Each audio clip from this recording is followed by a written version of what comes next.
You have probably looked at a wild berry, mushroom, or strange leaf and wondered one simple question. Could you eat it, or would it kill you? The real answer is far stranger than you might expect. Long before books, laboratories, or warning labels existed, your ancestors faced that question every single day. Imagine standing in an unfamiliar forest with an empty stomach. Every green plant looks like food, but one mistake could end your life. Survival depended on making the right choice without modern science. So how did ancient humans learn which plants were safe and which were deadly? The answer was never a single discovery. It was thousands of years of observation, memory, and shared experience. Human survival depended on collecting tiny pieces of information and passing them from one generation to the next. Researchers studying hunter-gatherer societies today have found that plant knowledge is often incredibly detailed. People remember where plants grow, when they flower, which parts are edible, and how preparation changes their effects. This knowledge is learned over many years rather than guessed in a single afternoon. Your ancestors also watched the natural world. Birds, deer, monkeys, and insects all interacted with plants differently. But copying animals blindly would have been dangerous because many animals can safely eat foods that would poison humans. Observation provided clues, not guarantees. Some plants send immediate warning signals. Extremely bitter tastes often indicate defensive chemicals. Bright colors, burning sensations, or strong odors could encourage caution. Scientists such as Paul Rosen have studied how taste helps protect humans from harmful substances, showing that disgust is more than an emotion. It is part of an ancient survival system. Learning also came through careful experimentation. Small amounts might be tested before larger meals. Different parts of the same plant could be compared. Roots, leaves, seeds, and fruits often contain different chemicals.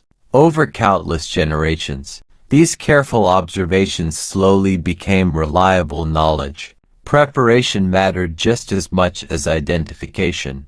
Cooking, soaking, drying, fermenting, or grinding could transform certain plants from dangerous into edible. Many foods you eat today, including beans and cassava, require preparation to remove naturally occurring toxins. Anthropologist Richard Wrangham has argued that cooking changed human evolution in profound ways. Heat not only made food easier to digest but also destroyed some harmful compounds. Fire expanded the menu available to early humans. Mistakes undoubtedly happened. Some discoveries came with terrible costs, but human communities rarely depended on one person's experience alone. Stories, demonstrations, and traditions preserved important lessons long after the original event had been forgotten.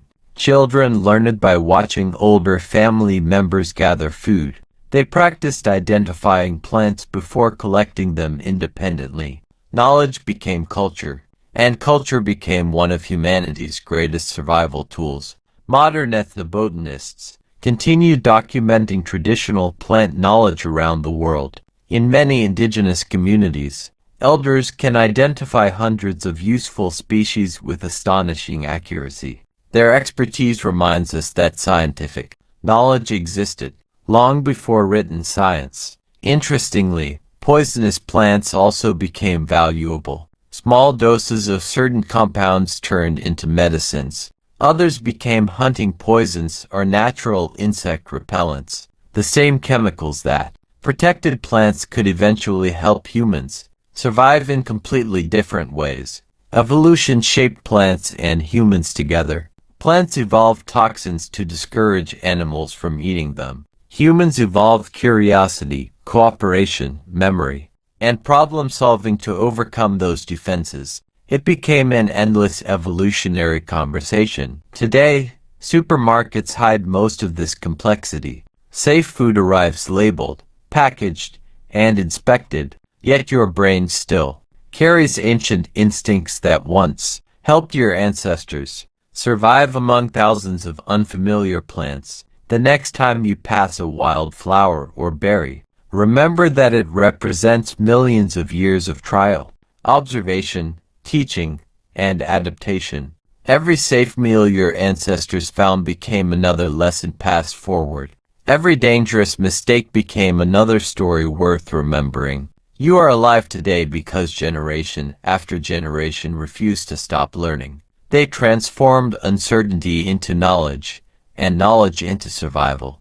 The forest has changed, but the human instinct to observe, learn, and share remains exactly the same. But perhaps the most remarkable part of this story isn't the plants at all. It's the way humans learn it together.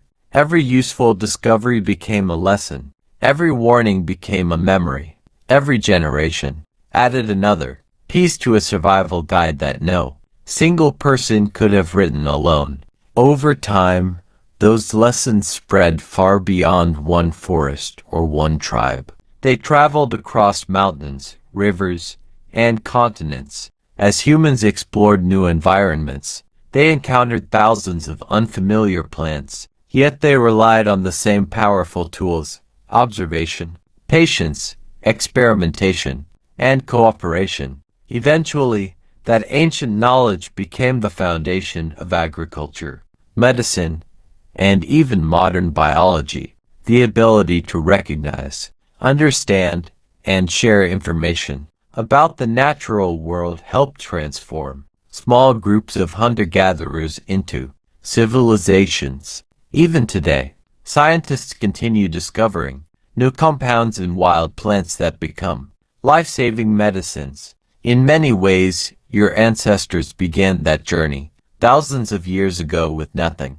more than curiosity and careful observation. So the next time you walk past a wild flower, a berry bush, or a towering tree, remember that you're looking at more than just a plant. You're looking at a silent conversation that has lasted for hundreds of thousands of years between humans and nature.